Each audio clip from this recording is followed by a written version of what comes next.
The squirrel was magic!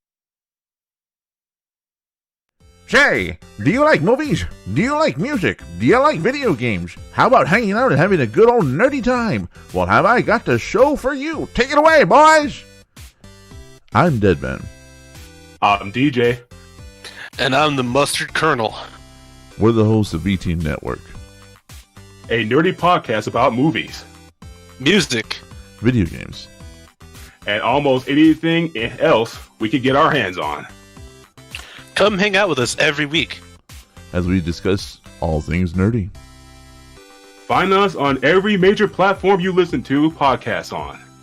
Spotify, Google Podcasts, Apple Podcasts, Stitcher, and Progressive.com. Christian Meat. No, I'm just kidding. That's VT Network. Search on any of them. Thank you very much for listening. And by the way, guys, that was a really good idea, hiring the vaudeville guy to do that intro. I didn't hire him. I didn't hire him either. And no one hired me. I broke into Colonel Mustard's house to record this.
Beware your human heart. This is the Diabolical Index for September 2nd, 2019, where the pages of the uncanny reside.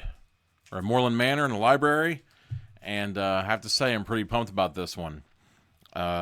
This was one of the donations from Josh DeForge from Running Scared Motion Pictures, and I have to say I've been looking forward to this one for a while.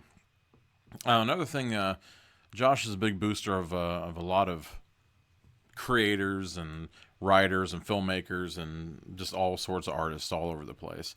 And I saw him in repose, which is rare for him. He's usually out doing some sort of good in the world. And I saw him sitting around reading this book. It's called My Life and Other Regrets. My Birth and Other Regrets by Ben Fitz. And I've seen Ben Fitz's name around. Josh actually sent me a couple of his things, zines and whatnot, and I put them up in here before. And this book is very interesting. I normally try to have all this stuff in mind. You bring that up? The image? Okay. It takes a minute. Okay. But I wanted to read the Amazon. If you're curious about what goes on inside, this is a collection of stories. 19. It sounds like it's dense as hell. And I wanted to read the Amazon description of some of the stories. I'm not going to go through them all, but I definitely want to go through these. Mysterious conversations with an old oil painting. Western erotica by way of Webster's Dictionary. Right away, I'm in on that one. I mean, of course.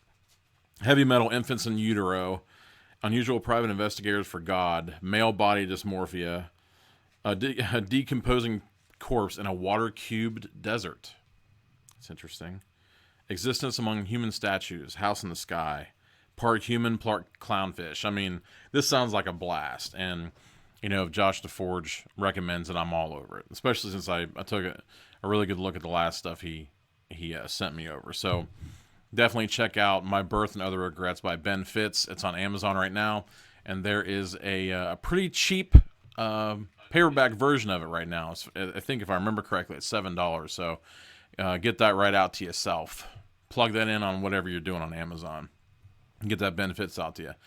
And yeah, I mean, it just makes sense to mention Josh because he is kind of like the founder of the Feast. He sent me this book, and seeing as how the collection by Mr. Fitz is considered a bizarre mixture of different types of stories and genres, I think it's only fair to mention fan favorite of the show, friend of the show, Betty Rocksteady. She has a pre-order going for her newest collection, In Dreams We Rot. I apologize. I've been sick all weekend. I've been trying to keep my throat in shape, so I'll probably be drinking out of the tin a lot tonight. But yeah, Betty Rocksteady, In Dreams We Rot is currently on pre-order. I think it comes out mid-October or something like that. So definitely get right over and get some of that bizarre goodness.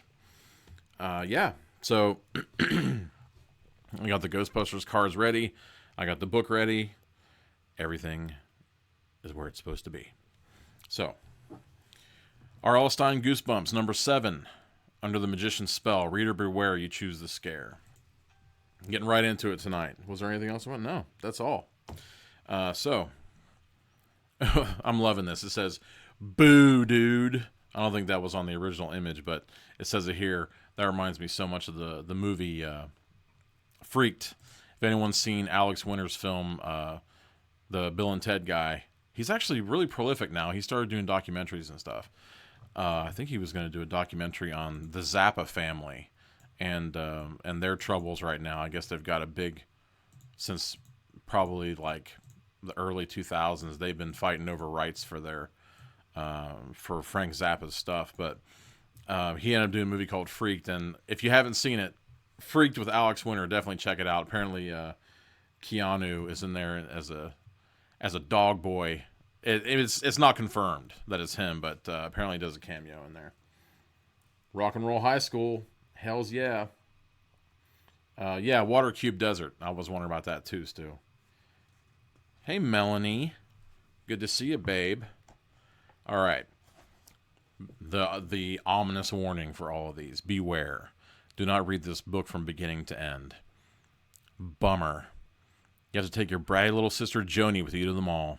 Before you and your friend Sid can stop her, Joni runs into a magic shop. Why would you stop her? Exactly where you want to be.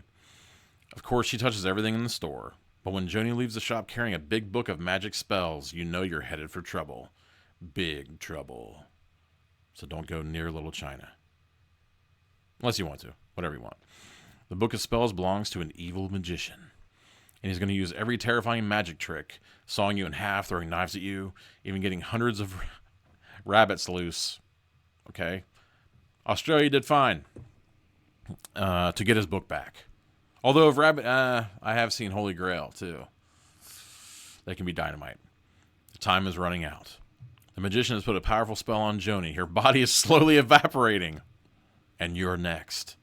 Can you destroy the magician before he waves his wand and makes you disappear into thin air? You are in control of this scary adventure. You, not me. You. You decide what's going to happen and how terrifying the scares will be. Start on page 1, then follow the instructions at the bottom of each page. You make the choices.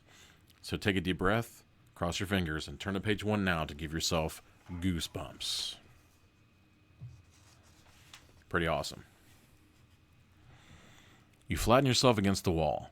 You listen hard for a noise. Any noise. Will you be able to make your escape? The only sound you hear is your own raspy breathing, just like mine right now. You slowly peer around the corner. All clear. It's now or never, you murmur. You take a deep breath and sprint towards freedom. Bang! The door slams behind you as you fling yourself onto the lawn. Made it! You cheer, but you know there's no time to celebrate. You glance around. So far, so good. You race around the side of the house and come to a dead stop. Turn to page 2. There they are, standing right by your bicycle. Your mother and your little sister Joni. Hi, sweetie, your mother greets you. Where are you off to in such a hurry? Your stomach sinks to your toes. You were so close to escape. Now you know what's coming. I'm meeting Sid at the mall, you mumble to your mom. That sounds like fun, dear.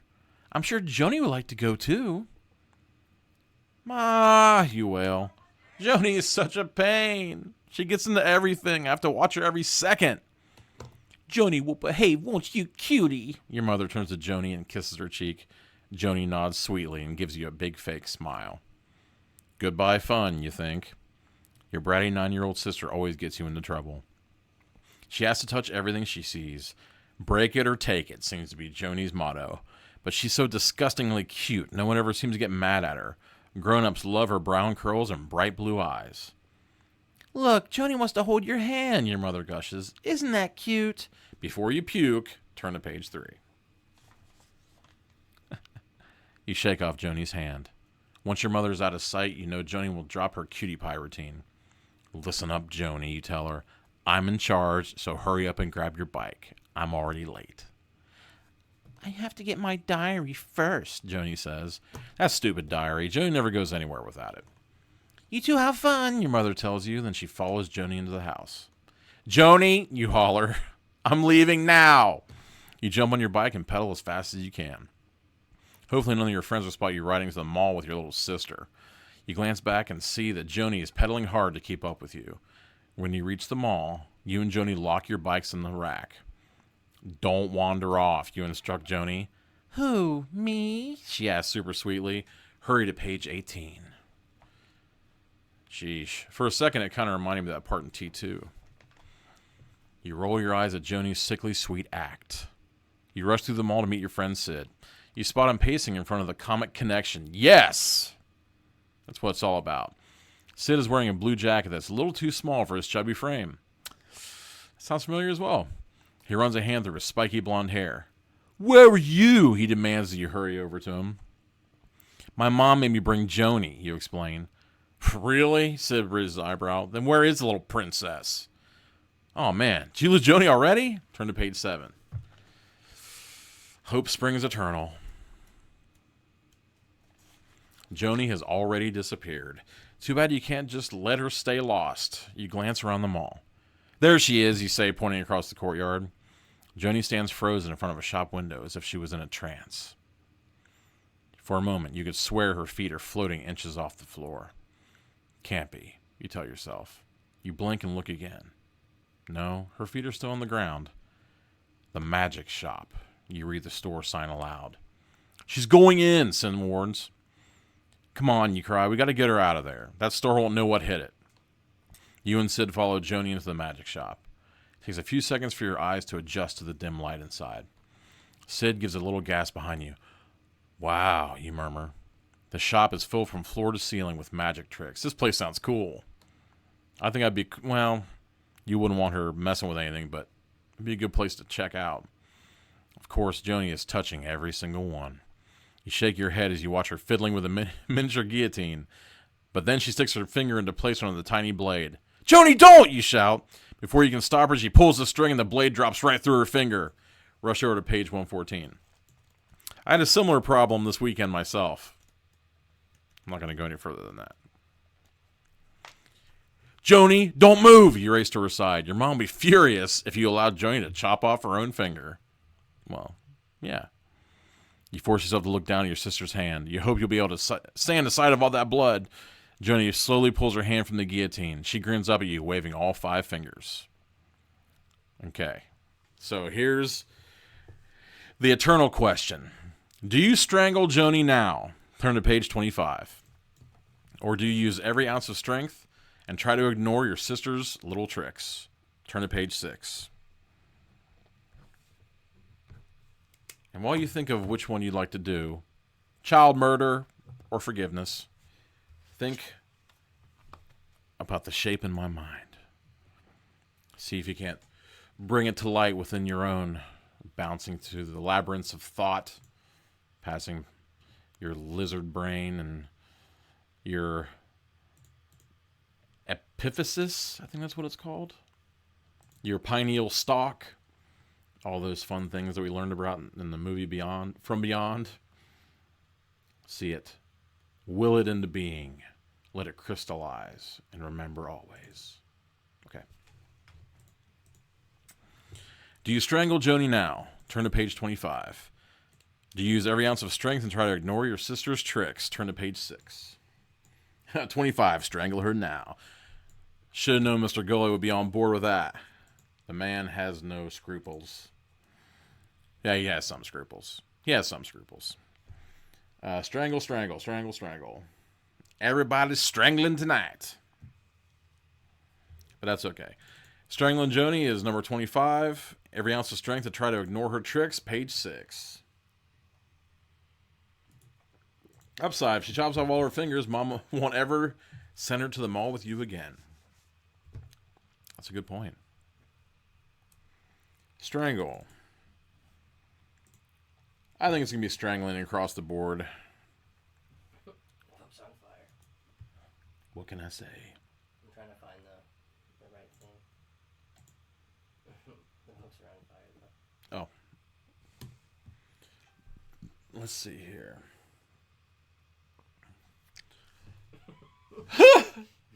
No! No, they're just so friggin' hot. All right, Tom Gully, wavy lines.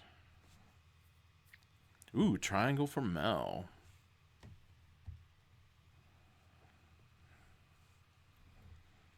Will I end up like Freddy Krueger? Find it. My books are always on fire. No, you know what? I wasn't gonna say they're on fire because I read them so damn fast. That's not true. Melanie see me read. I'm not exactly a fast reader. But Eileen says ignore her. All right, hello Eileen. It's nice to see you around. Thanks for stopping by. Let's see.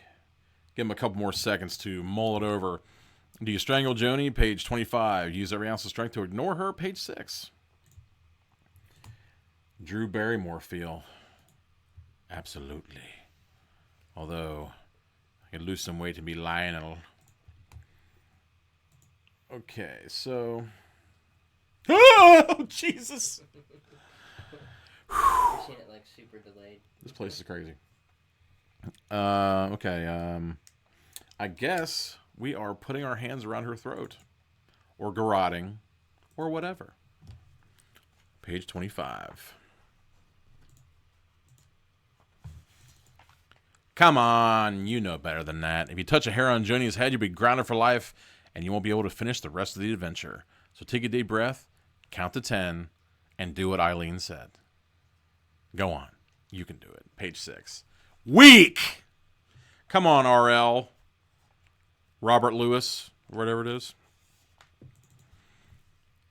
Joni, you spit out through clenched teeth. We've only just arrived, and already you're interrupted by a poke in the back. You whirl around. There's Sid with a goofy smile on his face. Oops, Sid said sheepishly. He holds up his hands. They're handcuffed together. Sid, you scold him. You're bad as Joni. A booming voice makes you jump. I see that you're enjoying my magic tricks. Great, you think, the store owner. Now we'll have to pay for the tricks we've touched. But where is the guy? You glance around the shop. You don't see anyone. You smell something, though. Something musty and rotten. Welcome to the magic shop, the voice says. A tall, thin man with a skinny mustache steps out from the shadows. He's all dressed in black. His black cape swirls around him, as if there were a strong wind blowing. Except, you remind yourself, we're indoors.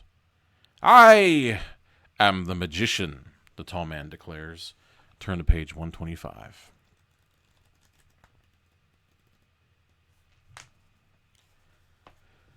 Great shot, Mr. Magician. Use your most polite voice. Maybe that way he won't be angry about Sid and Joni playing with the tricks. Yeah, cool stuff, Sid pipes up. He reaches out to shake the magician's hand. What a jerk. He must have forgotten he was handcuffed. The magician peers down at Sid's wrists. You hear a low rumble that gradually turns into a creepy laugh. Sid's sorry about trying the handcuffs. You elbow Sid, so he put on his most sorry face. He does. But we really have to get home. Continue. So you get the key. Key? The magician brings his face directly in front of yours. You notice little wisps of smoke escaping from his collar. This is getting too weird. You glance around for Joni. Adults usually go for her cute act. Maybe she can cute the magician into letting you go. You feel Sid tugging on your sleeve. You turn back around, but the magician has vanished. Where did he go? Turn to page 8. This guy's creepy. I like it. Hey, you exclaim. Where did he go? Sid points toward a black curtain at the rear of the shop. Oh, man. Oh, boy. This is how Pulp Fiction type movies start. You walk up to the curtain and give it a yank. There's nothing behind it but a solid brick wall. Weird. It's time to leave, you tell Sid. He agrees. You quickly find Joni kneeling in front of a huge bookcase. Come on, Joni, we're going, you tell her. But I'm... Now, you command, yanking her to her feet. We need to remove Sid's handcuffs, you say once you're outside. We have some tools back at the clubhouse. Maybe this will help, Joni says. She holds up an old book. The words Magic Book of Spells are written across the gold cover. That's something like going to a Mexican restaurant that says authentic, genuine Mexican food. Joni, you screech, what are you doing with that? I tried to tell you, Joni whines, but you dragged me out of the store. Besides, I think there's a spell in here for getting out of the handcuffs. Yeah, it's called a file and some pliers. Well, somebody needs to do something, Sid grumbles. I think he's... I thought he said, I can't get to my lighter. I think that would have been better. He seems like the type who'd smoke a ciggy. What should you do? If you decide to try a spell from the book, turn to page 32. If you decide to go back to the clubhouse and use regular tools, turn to page 47. The Magician. Is that like Prince? Yeah, I bet there's a sigil for it too. Hey, Ashley, what's going on? Tom Gully has a point about Sid and Joni. I mean, he's already starting with the handcuffs. How do you know he put them on himself? A lot of times it takes a couple of hands to do that easily. Okay, try a spell from the book. Turn to page 32. If you decide to go back to the Klizub house and use regular tools, 47. 47. Check out the clubhouse. Wonder if there's going to be magazines in that clubhouse. Star takes the square. And in the meantime, picture this. You see it. Wisping. Rolling. Clouding up. Your mind's eye. It's there. You just have to look for it. But you can't use the eyes that look outward. You have to look at those that look inward. It's important. It isn't important. It exists. It doesn't exist. You make it exist. See it now. See it forever. If you decide to try a spell from the book to open handcuffs, go to page 32. If you decide to go back to the clubhouse and use regular tools, go to page 47. You're going to turn him into a duck if you use the spell. Well, Emily, in earlier days, I was very interested in the art of escape. I was obsessed with Harry Houdini, and my cousin once tied me up with turtle wire and threw me in the barn to die. So I had to figure it out pretty quick. Let's see, clubhouse. Yeah, I think that everybody. You don't want to waste a spell on handcuffs. That's just silly town. I mean, Joni's young, but chances are on her person somewhere she's got a bobby pin. You can't sneeze in my house without a bobby pin flying out of somewhere. Natalie Brown using the spell slot.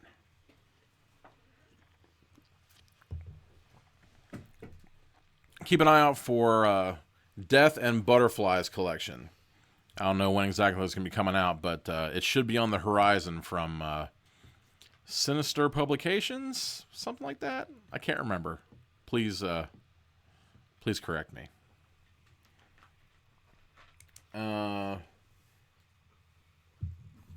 Let's see.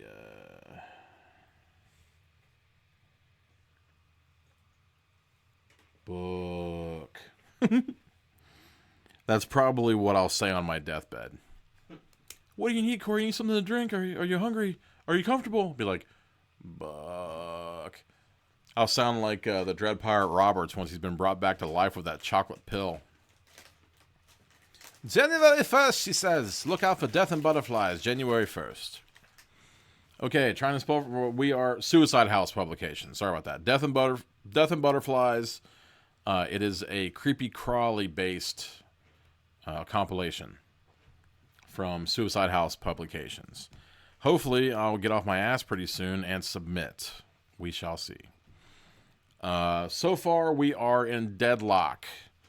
We have a tie here between using the spell and getting the tools from the clubhouse. What say ye, Andrew? I want to go to the clubhouse. All right. I want to turn him into a duck. We're going to the clubhouse, 47. Andrew is the great non-equalizer, something like that. Let's go to the clubhouse. You say, we must have something that will work. You leave your bikes at the mall. What? Sid can't ride with his hands locked together. That's some stupid. That's not your fault. You could have rode on the handlebars. That would have been silly. I would have left Sid at the mall, driven to get the tools, and come back. I would have plied him with like a couple of Twinkies or something. Luckily, your clubhouse is only a few blocks away. Okay. You made it last summer out of the tool shed behind Sid's house. Okay. The three of you sneak into the tool shed. Sid is handcuffs. Oh, this is great. I bet if the parents saw this jazz, it would really go over good. He's locked up, and she's got a spell book. You figure you're better off without any grown-ups around. Okay, you say, let's get to work setting Sid free. Second thought, you tease, maybe we should keep him prisoner a little while longer. We can play cops and robbers, Joni suggests. We already know who the robber is. That won't be any fun, you joke. He's already caught. Come on, guys, quit kidding around, Sid whines. These handcuffs are getting tighter. I mean, I got edema. Really? You glance down at Sid's wrists. You realize he's right. The cuffs are starting to dig into his pig-like skin. No, I didn't say that.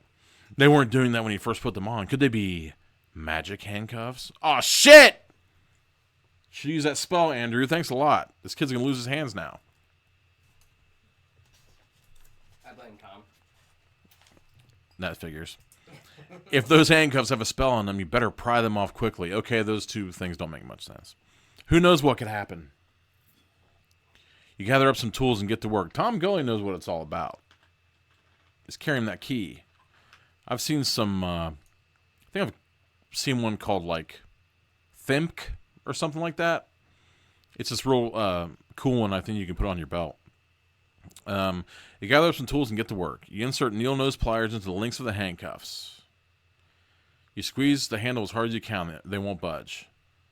Into the links of the handcuffs. Yeah, we're holding them together. But he said he's squeezing it. Yeah, that's how you break them. So you can use his hands. Oh, I see. Okay, I misunderstood what it meant by links. I forgot about that chain that connected them. Well, the ones I've been seeing lately had those like hinges on there. They don't budge. How about we smash the lock? Joni says. She hands you a hammer. Sid eyes it nervously. I'm glad that she's like handing out the tools here. Careful with that, he cautions you. Just don't move, you instruct. Pull your hands as far apart as you can. Sid does what you tell him. You see a bead of sweat trickle down Sid's forehead. Then he closes his eyes. You take aim and bring the hammer down as hard as you can. Smash! Did it work? Turn to page 115. Broken bones. Oh well, Joni sighs. I guess it was a good idea. The handcuffs are still on Sid's wrists. Sid stands up to search for other tools. He trips over a box and falls to the floor, and the handcuffs snap free. Do you believe it? He says, holding out his arms. The cuffs must open automatically if you fall, you reply. Let's get back to the mall so we can return the handcuffs in the book. Houdini says there are many, many, many brands of handcuffs in history that can open just as easily by smacking them against something really hard. Let's get our bikes, Joni adds. You, Sid, and Joni hurry back to the mall. You're just about to enter through the main doors when you hear a voice behind you. Well, look who's here. It's the Nerd Patrol. It's Larry Green. Larry Green is a school bully. This year he's chosen you as his latest victim.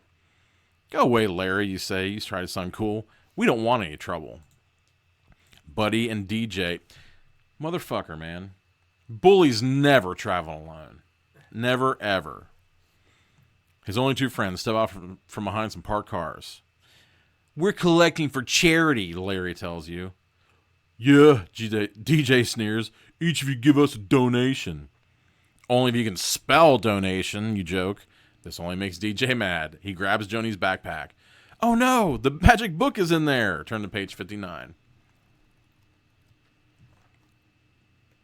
Grover Dill. Oops, DJ says, dumping Joni's stuff out of her backpack. The magic book falls to the ground. You better put everything back, Joni yells. Sure, Buddy replies sarcastically. Then he grabs one of her notebooks and boots it into the air like a football. DJ spots the gold-covered magic book on the ground. He leans down and picks it up. Give that back, you yell. You try to snatch the book out of DJ's hand. Want it, DJ taunts. Catch! He throws the book to Larry. The book sails over your head. What's this? Larry asks as he catches it. Larry must be the dumbest person in school, but even Larry can tell this book is special. I'll just take this book with me, Larry says. If you want it back, it'll cost you $50. DJ and Buddy start laughing. Without thinking, you run at Larry. You slam into him. The impact knocks you both to the ground. Nobody steals my fucking book. Just saying. The book flies out of Larry's hand on the pavement. You grab for it, stretching out your fingers as far as they can reach. You've got it! Then DJ's big foot comes down in your hand. Ouch! Turn to page 48. I'm all fucking Twitter-pated because they're messing around with the books. I'm like dropping F-bombs over the place. Hey, what's going on over there? It's the voice of Mr. Poole, the owner of the nearby... I'm going to start running out of voices pretty soon. They're going to start melding into each other. He's the owner of the nearby yogurt store. DJ lifts his foot off your hand. You're dead, Larry grumbles, picking himself up. We're out of here, he tells DJ and Buddy. Bring the book. DJ yanks the book from your hand. Several pages of the book tear out.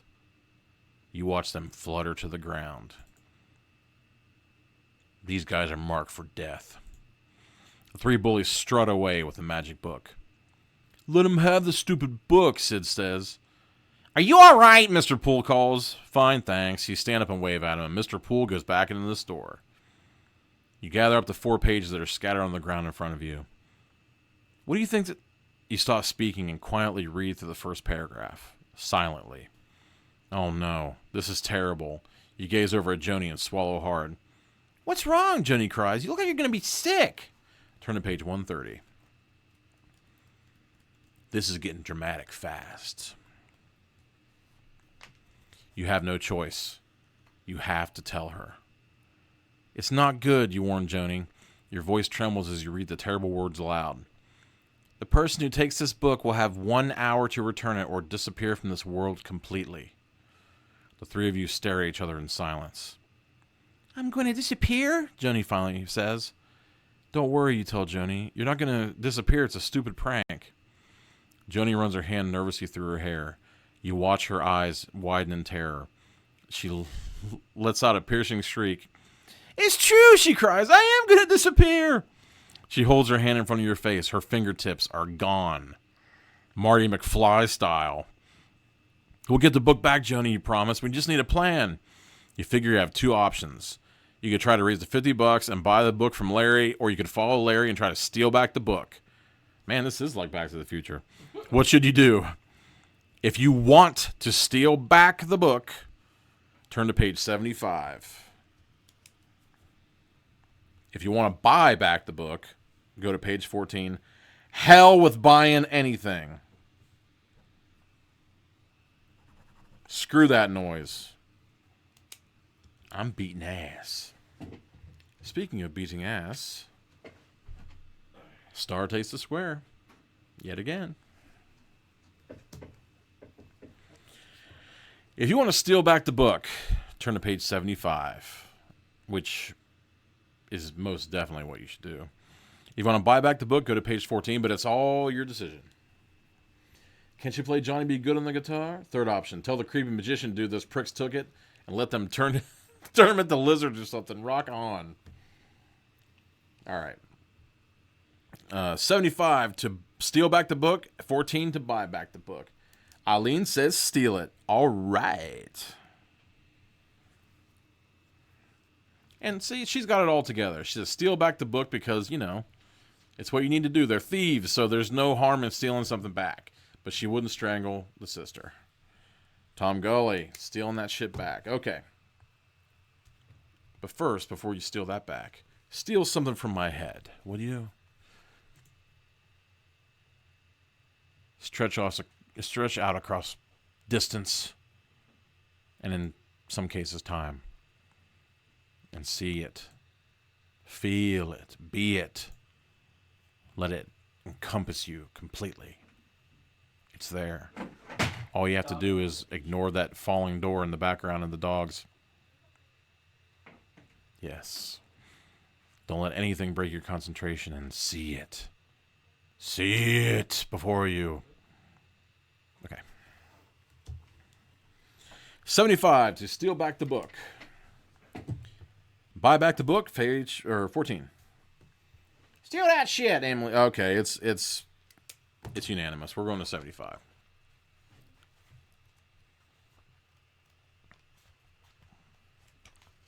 Damn it. Okay. Forget it! There's no way you're going to pay Larry $50 from a book he stole from you. No. You're going to find Larry and take the book back from him. Larry and his friends hang out at the old chemical factory. You tell Sid and Joni, oh shit, this guy's the Joker. We'll go over there, sneak in, and steal the book back. Great plan, Sid cheers. You can tell he's trying to make Joni feel better. Aw, shit. Mr. Gully knows what's going on. We'll go over there, sneak in, and steal the book back. Oh, wait. What are we waiting for? Let's move. Three of you bike to the edge of town. When you reach the old brick building, you see that most of the windows are boarded up. A battered sign is nailed to the front door. It reads, "Do not enter." How are we going to get in? Sid whispers. Let's circle around back, you say. You follow Sid and Joni around the battered building. The brick walls are cracked and crumbling in places. An old metal fire escape covers one side of the factory, and a murky canal runs behind it. The whole building gives you the creeps. Your parents always told you to stay away from this place. You'd even heard it was haunted. Turn to page 54. When you round the back corner of the factory, you spot an old wooden door. Before you can test it, you hear music. Rap music from a boombox. It's them, you whisper. Quick, let's hide. The three of you duck behind a pile of old tires. Just in time, Larry, DJ, and Buddy stroll around the corner of the broken-down building. DJ takes a long swig from a soda can. Come on, let's get some beer into this. Then he crushes the can and pitches into an old rusty dumpster near the canal. Wow. He didn't litter. He threw it into the dumpster. Maybe these guys aren't so bad. Big gray rat pokes his head over the top of the dumpster and then leaps out. The enormous rodent is followed by another, then another, and another, and another. Gross. You hold your breath to keep from screaming. But Larry and his friends laugh. Figures, they're rats themselves. Let's go, Larry orders. You watch DJ toss something gold towards the dumpster. Then they go into the old door. Once the creeps are inside the factory, you sneak out from behind the tires. I think DJ threw the magic book in the dumpster, Joni says. No, he didn't, Sid said. They took the book inside with him. Let's follow him.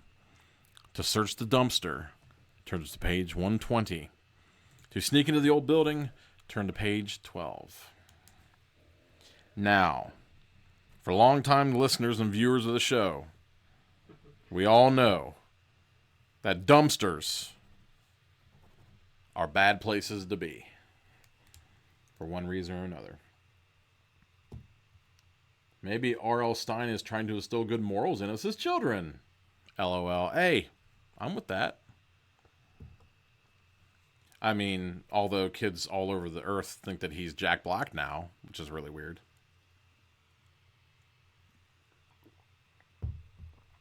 If there's no Jack Nebia, I will be pissed, she says.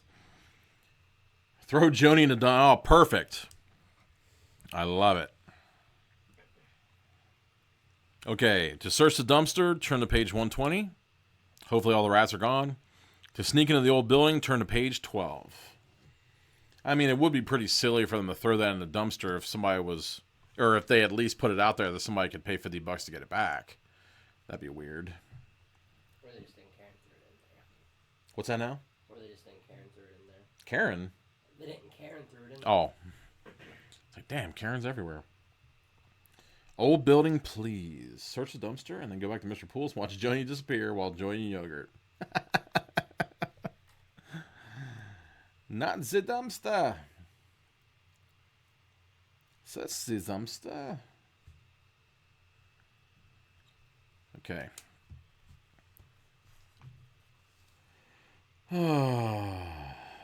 Let's see here. Oh. Circle takes the square.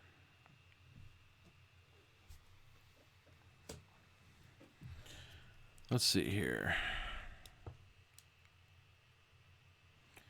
Yep. It looks as if. One more time. Anybody? It looks like we are tied.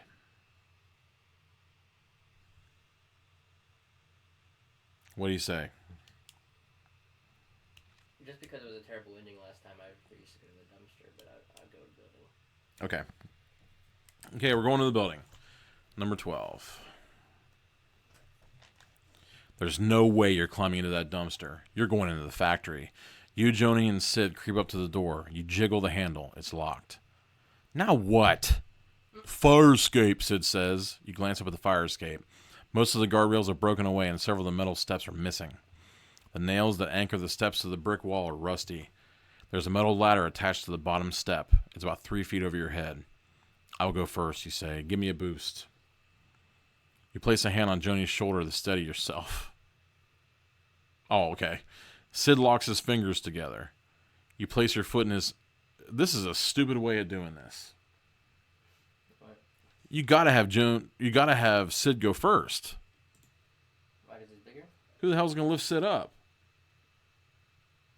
This is gonna happen. He's gonna go check the dumpster. Oh, okay.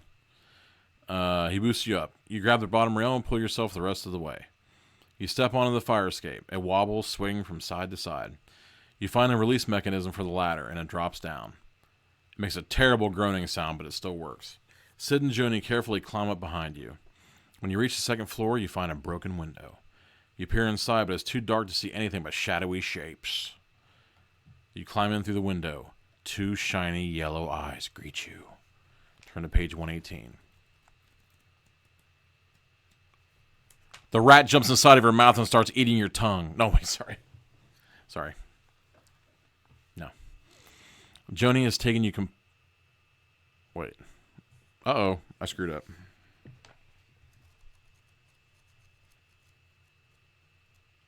You go in the dumpster?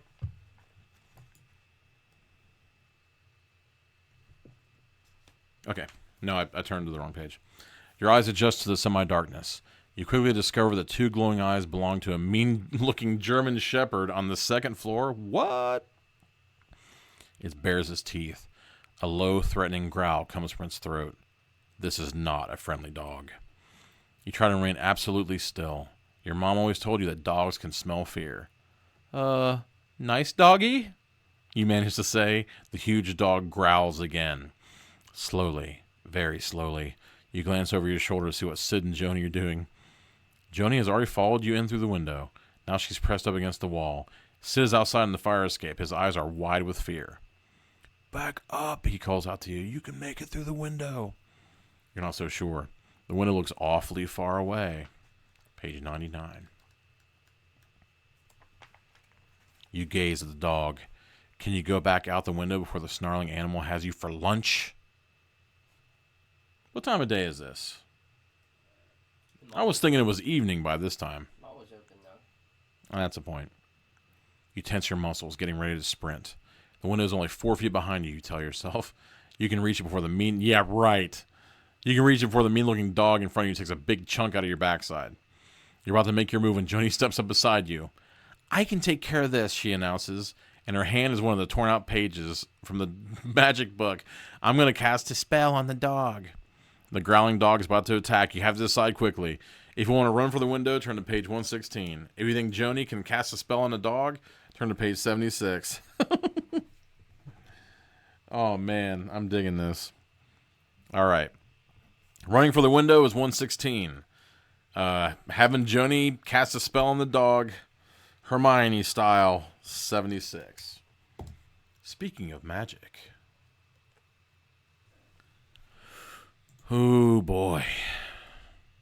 The geometry of psychic power. Does your brain have enough juice to send out the call to mine? Does mine have enough to answer? Probably not. But let's try anyhow. We've gotten lucky in the past. Or was it luck? Was it chance? Or was it merely the evolution of thought itself? What is in my brain? Tell me now.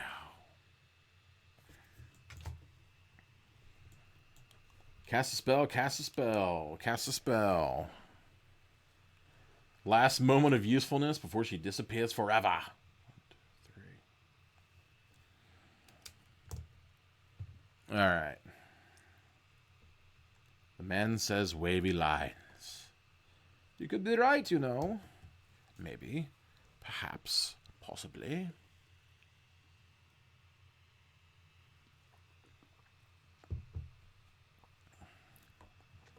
All right. Looks as if she's casting the spell.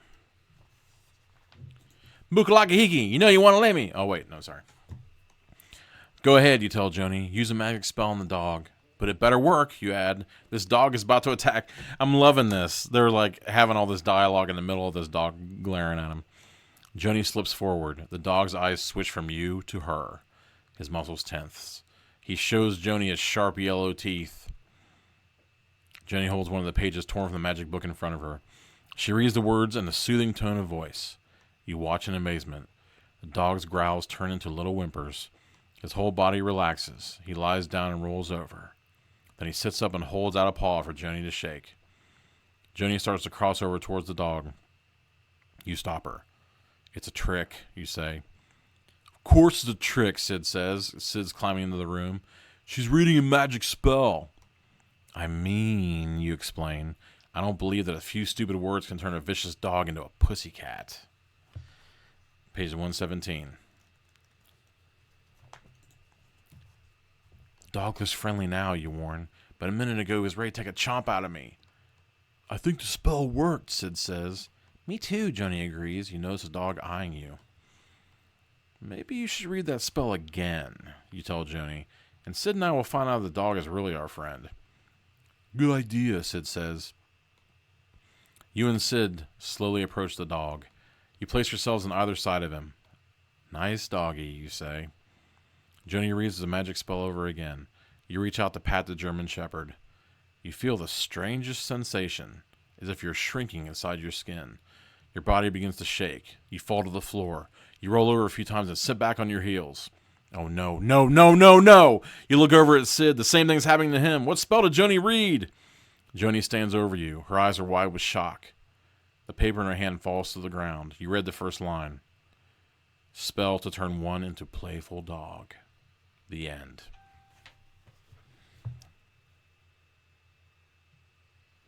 I'm telling you. Holy crap.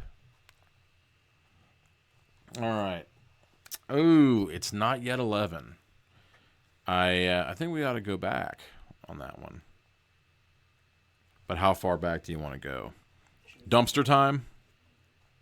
Or a run? Hmm? Or the run? That's not that far back. Which one's that? Don't do the spell, but just run away from him. I say... Let's see. We took...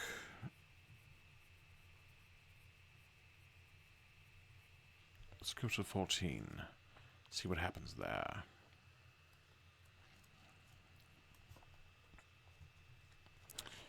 $14.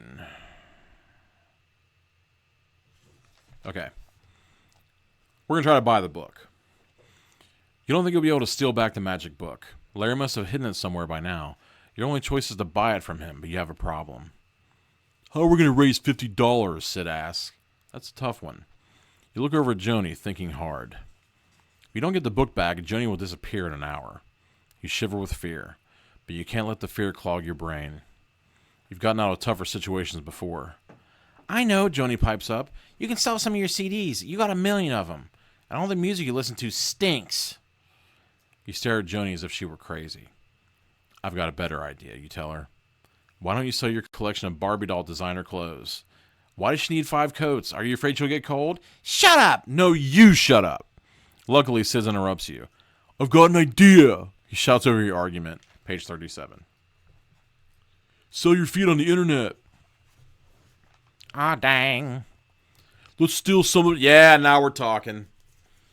Let's steal something from Larry, Sid suggests. Something he'll be willing to trade for the magic book. That's an awesome idea, you tell Sid. But what are we going to take from Larry, asks Joni. And how are we going to get it without anyone knowing? Don't worry, you reassure Joni. I know exactly what we can do. You glance around the mall and parking lot to make sure no one can hear you. You drop your voice down to a low whisper. You know that pet rat Larry likes to carry around in his pocket? Do I? Ugh, Sid says. Well, we're going to steal it. When it's not with him, he keeps it in his cage in his room. This guy knows a lot about Larry. He knows a lot about his room, too. Well, what are we waiting for? Joni cries, already hurrying towards the bikes. Let's go. 123. You, Sid, and Joni have no trouble finding Larry's house. He lives in a white house with gray trim. The grass in front of the house is neatly cut, and 2 barrels of bright red geraniums guard the steps to the front porch. Are you sure Larry lives here? Sid jokes. Looks like a place where normal people live. Sid's right. Everything looks normal. But you can't help wondering why you have such butterflies in your stomach. You walk up the steps to the front door, then hesitate. Relax, you tell yourself. Your plan is going to work. You knock on the front door. You can hear footsteps inside. Just a minute, says a person in the house. From inside comes a low scraping sound as if someone were dragging something across a wooden floor. Again, silence. Click, click, snap, click, swish, click. What's making that noise? Joni asks. If you wait around to find out, turn to page 61. If you think entering Larry's house is a dangerous idea, go to page 9. All right. Yeah, I mean, you got a point, Emily. I mean, I think that this story in particular is trying to kind of take the gumption out of things. Usually it's a little more subtle when they want you to choose a certain thing, but in this one I think that it's kind of definitely pointing you in a direction that's away from anything that could get too hairy. But wavy lines. It finally got there. It finally got there. Okay, 61 for going into Larry's treacherous house. Or page 9 to run. Or go somewhere else. Try to outrun whoever's like dragging some kind of prosthetic gnarled limb or whatever.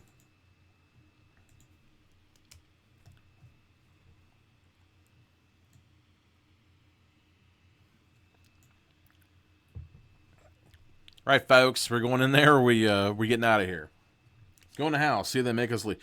See if they make us leave.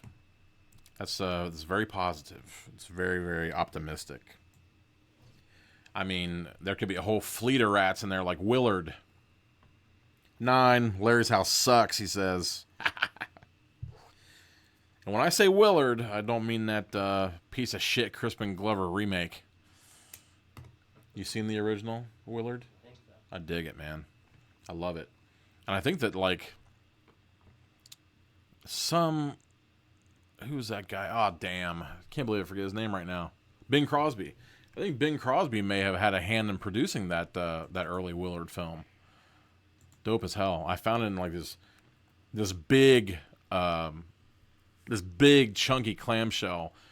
It was in the clearance rack somewhere at some video store. No one had rented it in like forever, and I picked that shit up, and it was great. And I totally recommend the book it's based on, The Ratman's Notebooks by Stephen Gilbert, I believe. It's kind of hard to find, but The Ratman's Notebooks, it sheds a whole new light on that whole movie. It seems to me that it would have been so much better if they were going for that Crispin Glover remake, if they would have gone straight for the book, because the book has like so much more to it than the movie does. And if they were going to redo it, it would have been better if they would have gone whole hog instead of just doing that shitty remake. Because, I mean, I think that some people think that remaking something just means putting more of whatever was in the first one in it. I mean, in Willard, there may have been something like 200-300 rats, maybe. In Willard, in the remake of Willard, there were like millions of rats. It was insane. There you go. Tom Gully. Absolutely. The man is always good to back me up on this one. So, yeah, right on the money. Believe it or not, I haven't seen Ben, though. I keep seeing it. For some reason at Walmart, they have the Blu-ray for Ben, and they don't have the Blu-ray for Willard, and it pisses me off because the only Willard I had is that old VHS that I watched. So I like to have both Blu-rays. But anyway, beside the point. How we get on Willard, I can't remember. Oh, yeah, rats. Okay, 61. Wait around to find out. Yeah. What do you say, man? I say wait. Let's see what happens. You say go in? Yeah. Okay. 61 it is. I ain't scared of no clickety-clacking. He ain't scared no clickety-clack. You move closer to the door and listen. It's just the sound of the locks on the door being open, you whisper. That's a lot of locks, Sid says. Why so many? Before you can answer, the door opens a crack. A watery blue eye stares out at you. The door swings open wider. An orange-haired old woman steps out. She wears blue socks with high-top sneakers. She has a yellow apron over her flower print dress. Hello, she says in a raspy voice. She gazes at Joni. Oh, what a cute little girl, she comments, patting Joni's... I don't know what's going on. I don't know. Joni gives the old woman one of her big smiles. The one where she shows off her dimples and flutters her eyelashes. What can I do for your children? The old woman asks. We're friends of Larry's, you speak up. He sent us to get Pat the rat. He has to take Pat to the vet. The woman's eyes squint into tiny pee holes.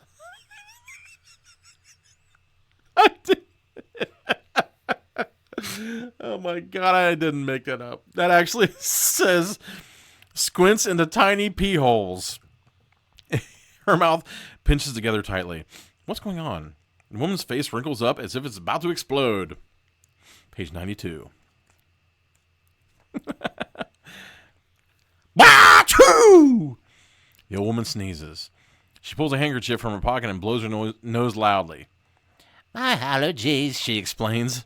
Come in quickly, I'll be sneezing all over the three of you. You, Sid, and Joni follow the woman into the house. I'm Larry's grandmother, the woman tells you. Granny Capusta. Larry insisted we bring Pat right away. Oh, sorry. Larry insisted we bring Pat right away, Sid says. That sounds like my Larry, Granny Capusta says. Always in a hurry. She pushes the three of you down a hallway, hard. She's a lot stronger than she looks, you think. Come with me, she orders. Little Patty has been keeping me company in the kitchen. I'm making spaghetti and kidney meatballs. Spaghetti and kidney meatballs? What the fuck? Kidney meatballs? Gross. That must be what the weird smell is. Granny Capusta gives you another hard shove. So hard you stumble to the floor. You're dead. She's using human livers, buddy. You done. Why'd you send us into this slaughterhouse, man? I thought that would just be an old lady in Granny's rough treatment is starting to annoy you. Kick her in the hip. No, don't. Let me help you there. Granny Capusta says in her crackly voice. As she yanks you to your feet, you spot something on the floor. It looks like a tooth. Granny Capusta pushes you in front of her. That creepy feeling is back. You glance at Granny. She stopped to pull shut a window curtain, and she doesn't notice you watching her. You don't believe it. Her blue eyes, they turned yellow. It was just for a second, but you know what you saw. That's it, you think. We got to get out of this house before it's too late. But how? Your eyes dart around the hallway, searching for some escape route. There's an open door up ahead. It might be your only chance to get out of here alive. Do you want... Yes! I'm glad I went back this way. Do you want to escape by going through the door? Turn to page 33. If you want to go into the kitchen to grab Pat the Rat, turn to page 89. Oh my god, she's a human rat, Emily says. Okay. If you want to escape by going through the door, go to page 33. You switch me up. If you want to go to the kitchen to grab Pat the Rat, turn to page 89. If anything else, just to save Pat the Rat's life. Okay. While you mull over that decision, think of this. Can you see it there in front of you, floating? Are you receiving my clarion call? Is it starting to materialize? It's there. I'm sending it to you. All you have to do is reach out and grab it. It's all yours for the taking. See it now. The kitchen will have knives and you can carve this bitch into rat snacks. 89. Yeah. The man has a point. Man has many points. And if you go into the kitchen, you will too.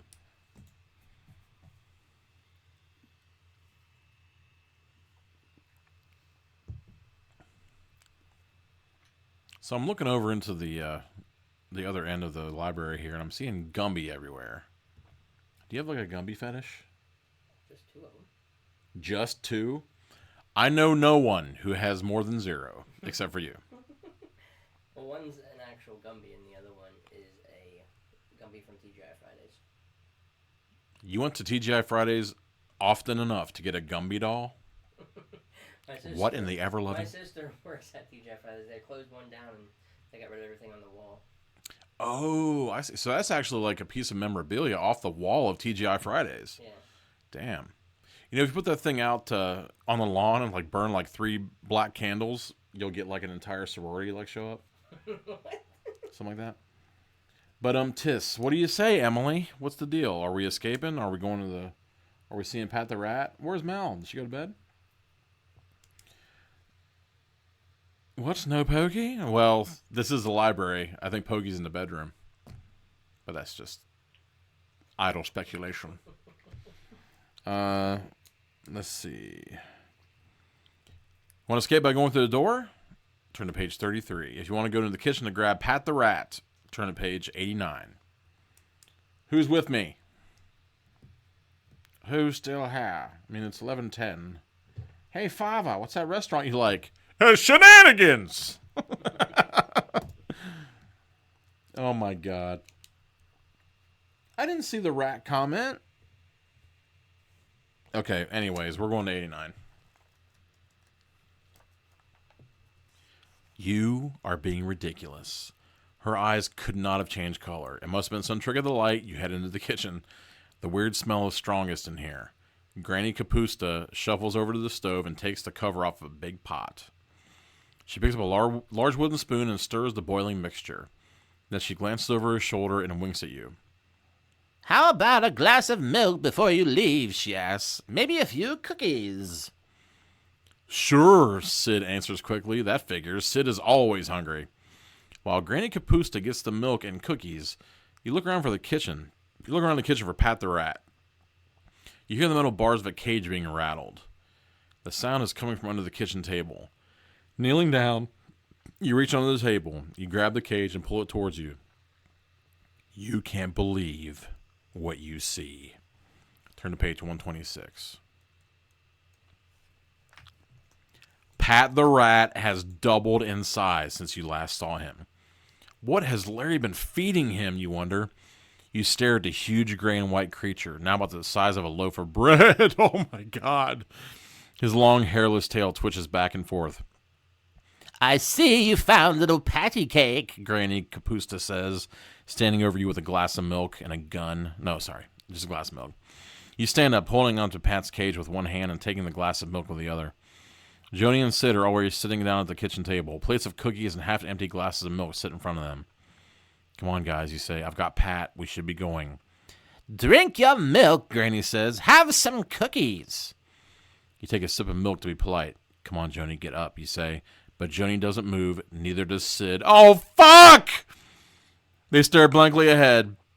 That's when you notice your legs are beginning to go numb. Oh! Man, I'm so glad I went back. This was going to be poop if we hadn't gone back.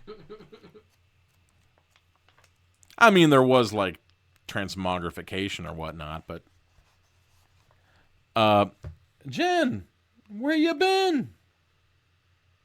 Yeah, check the expiration down that milk. You cannot move a muscle. You are frozen stiff. Granny Kapusta pries the glass of milk from your hand. You can watch her, but can't do anything. You can't even blink your eyes. The milk. There must have been something in the milk. Granny Kapusta hurries to the cabinet and takes out a big pot. The pot matches the one already boiling on the stove. Next, she puts water, salt, and pepper in the pot. She hums as she cooks. I was all out of kidneys, she explains, when the three of you showed up at my door. Now I have 6 fresh ones. You listen in horror. This time, when she said kidneys, you realize she was saying kids' knees. The end. Yes! Fucking A. That was awesome. That was awesome. I mean, for a minute I was like, wow, kidneys. Kids' knees are much more gruesome if you think about it. She's got to cut them off at the thigh bone, dude. Ugh. And Kapusta, I mean, like, I wonder where that comes from. Is this some kind of weird, like, I don't know, some tiny little arcane town in Russia somewhere? Wow. Yes. That was great, man. Awesome. Goosebumps, number 7, Under the Magician's Spell. You know, if there's one... it's interesting. These Goosebumps books, they really go off on tangents, which some people might get kind of, like, disappointed that we haven't had to mess with the magician and stuff. But I think that was really interesting, kind of, like, going off like that and, like, ending up in some crazy... I mean, it's not quite cannibalism, but she's feeding a rat parts of kids just to make it bigger. For what purpose? Like, what in the hell flames, dude? Why did that suddenly remind me of Santa Clarita Diet? If anyone hasn't seen Santa Clarita Diet, I guess there's only a couple, 3 seasons of it. Check it out. It's awesome. Write into someone, like make petitions, something. Get that back. Like that was wrongly canceled. For some reason, I guess those episodes are really expensive somehow. But yeah, definitely show your support for Santa Clarita Diet. Watch it first. Make sure you like it. But I'd be surprised if this crew didn't. It's awesome. But yeah, Read Beware, You Choose a Scare, number 7, Under the Magician's Spell. I was so happy with this. But yeah, 11:15. Yeah, Mama Fratelli. I mean, I guess I was kind of doing a little bit of a half-assed Katharine Hepburn impression. I don't know. Jennifer Kettenbrink, late as in the late Jennifer. Awesome Douglas Adams pull there. I love it. I think that comes from Slotty Botfast, whose name doesn't matter. But yeah, all right, that was totally fun. Goosebumps were amazing because they caused an entire generation to engage in horror. I think that there was definitely a push during that time. I mean, I'm sure somebody knows, but it seems to me like this was kind of like an early 90s thing. 95 or something, probably. Was it that late? 96? I mean, maybe it was mid-90s, but it seems like... I mean, that was these... Yeah, I mean, I'm thinking it was probably in the early 90s, but Are You Afraid of the Dark was on, Goosebumps was on. I think there were a couple more shows that were kind of like children's scary fare type of thing. I mean, you could throw Ghost Rider in there, I guess. And Monster Vision. You consider Monster Vision? Not for kids, but yeah. It still came on cable. Yeah, I mean, I'll never forget it. Yeah, it would have been exactly around that time, too. When I, yeah, Fear Street. Yeah, I forgot about Fear Street, too. When I was on the football field and I turned my knee around, I ended up in the hospital for that. And I'll never forget it. Andrew brought up Monster Vision. And at that time, I think that most of them, or at least like a small... well, let's see. It seemed like there was a time of Monster Vision where... I can't believe I just forgot his name. He's kind of like the cowboy horror host, Joe Bob Briggs. Joe Bob Briggs was on there, and he hosted Monster Vision for a time. And I was in the hospital on this machine that was like bending my leg and straightening out and bending it and straightening it out. And I was in hell. So the nurse, and like, of course, you know, I was coming off the anesthesia for the surgery, and the nurse brought me like chili to eat, and I just couldn't do it. Well, it was late. I think it was like 11 something. And it just so happened that Monster Vision was in full swing. And I called the nurse and I said, can I please just get like a ham and cheese sandwich or something? And she was like, I'll see what I can muster up. This absolute saint of a woman, if I could find her now, I would give her the biggest hug and kisses. She bought me a ham and cheese sandwich out of like the automat and got me some chips and like one of those little hospital pops and brought it to... I don't know how she knew. Because, I mean, who's to know? But she was like, okay, here you go. And I was like, oh my God, thank you so much. And I think I was still under the... because they had to give me an epidural at the time. None of the anesthesia was working right. So I was kind of like paralyzed for a while. And she said, oh, I want to let you know, there's something called Monster Vision on. And I was like, oh, Monster Vision on my TV. And she said, and I think Forbidden Planet is on. Dude, I almost shit the bed. I had never seen Forbidden Planet, which is crazy that I hadn't seen it by that point. Because I had like all of Matt's stuff, and I had seen everything about Forbidden Planet when I was younger and stuff. But it just wasn't readily available at that time. Everybody ought to feel totally thankful that everything is so available now. So it would have been, I think it would have been 1993. I'm laid up in the hospital bed with this machine bending my leg. This wonderful nurse brings me this food at like 11, or I think it must have been getting on midnight. I think Forbidden Planet was like the midnight showing or whatever. So I'm in the hospital and I get to watch Forbidden Planet in the hospital. I was like crying with joy because I was stuck. I was completely stuck. I got to watch Forbidden Planet. No one bothered me. There was no distraction because even when you're in there, like all the readouts and the monitors, whatever, it's just beeping and shit. And it's exactly like everything that was going on in that movie. It was, because they had that, if I remember correctly, they had this really interesting like electronic music that was going on during Forbidden Planet.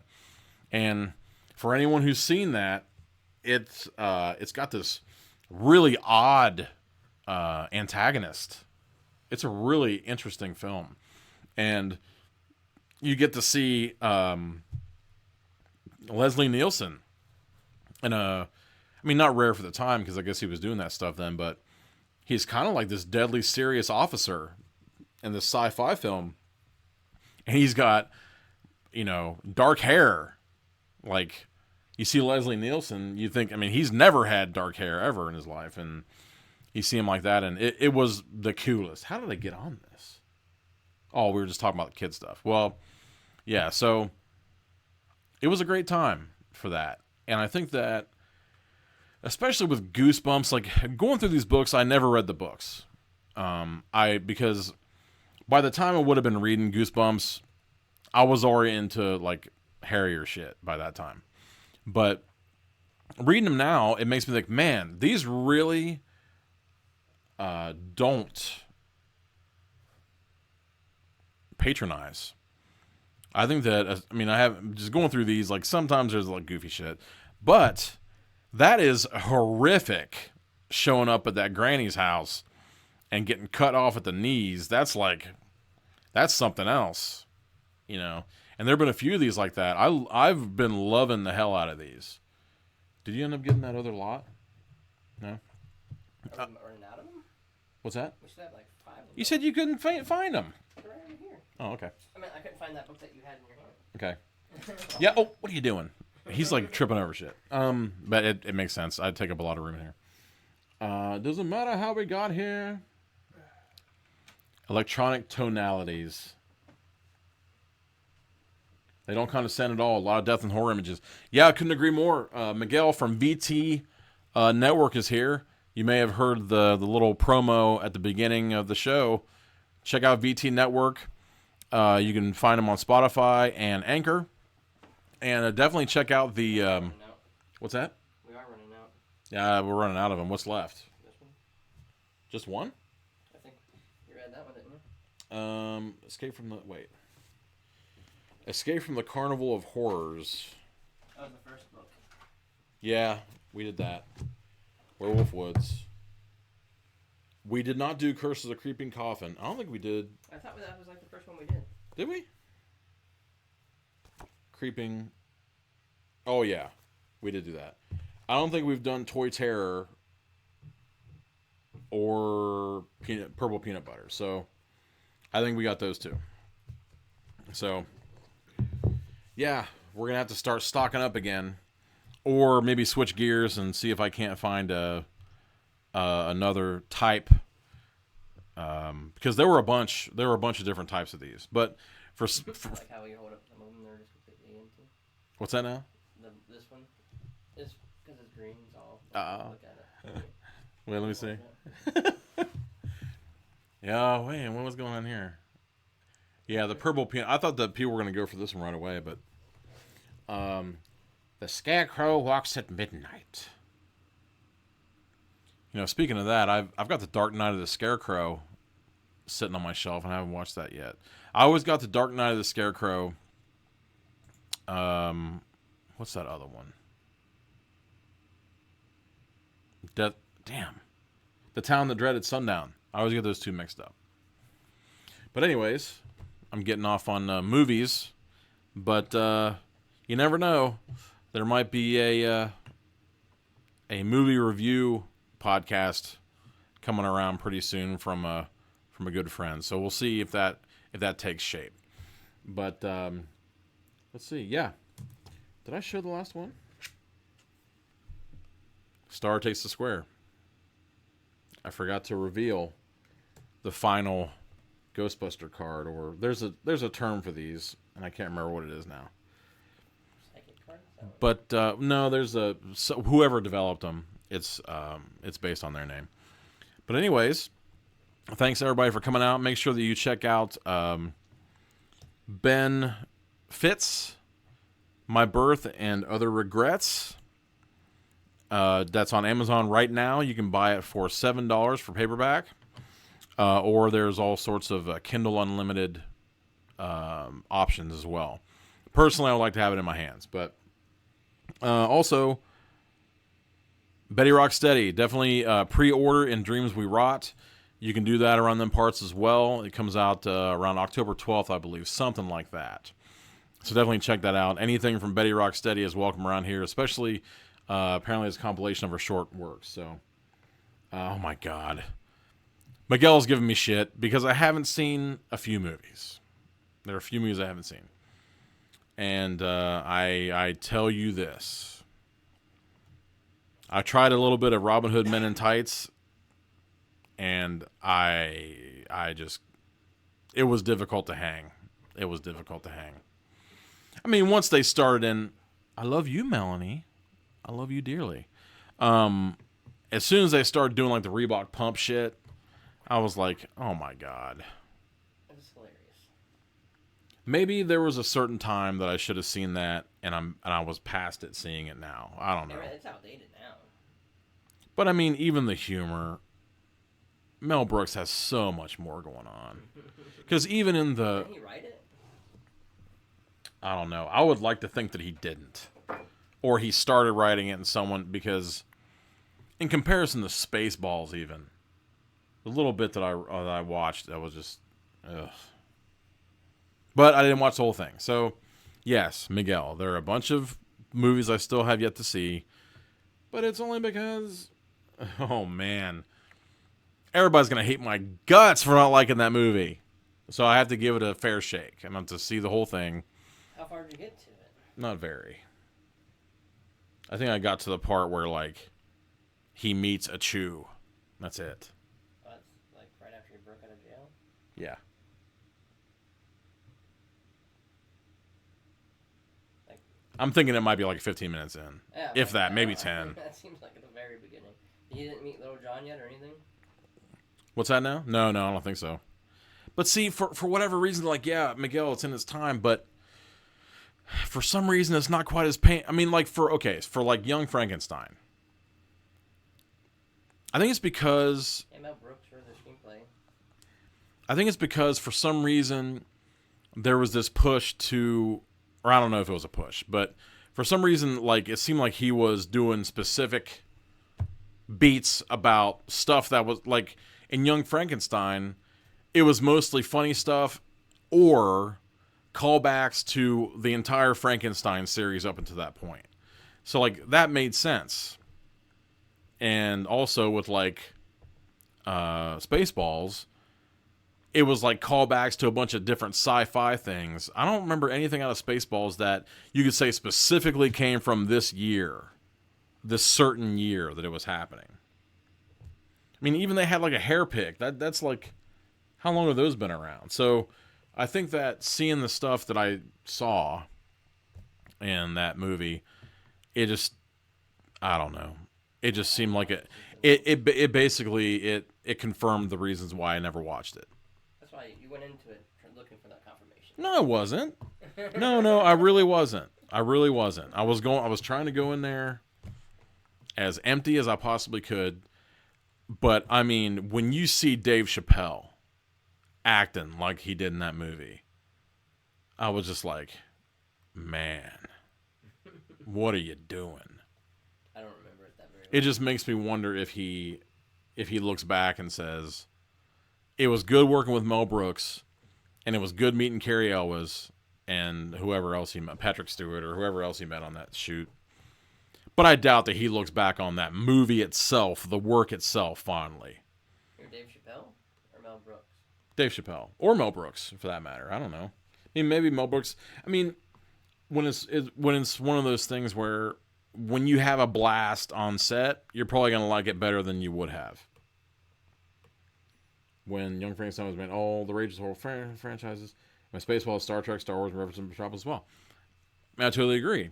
I mean, it seems like if you're stuck with Prince of Thieves, there should have been a lot better stuff to cull from. But I don't know. Like I said, I need to give it a fair shake. Everybody's going to disagree. That's all right. Because it's not the point. I mean, if I just watched and go, oh my God, I totally agree with all you guys, then that's not true. I really wasn't going in there with anything, but You only made it 15 minutes. I only made it 15 minutes in. But hey, yeah, I mean, it's possible to disagree. Like, Is it on anything? Miguel, no, not really. No. I think I was able to find like one part somewhere. Yeah, and maybe that speaks to something too. I couldn't find it anywhere. Like, it may have been on YouTube for like $7.99. Like, yeah,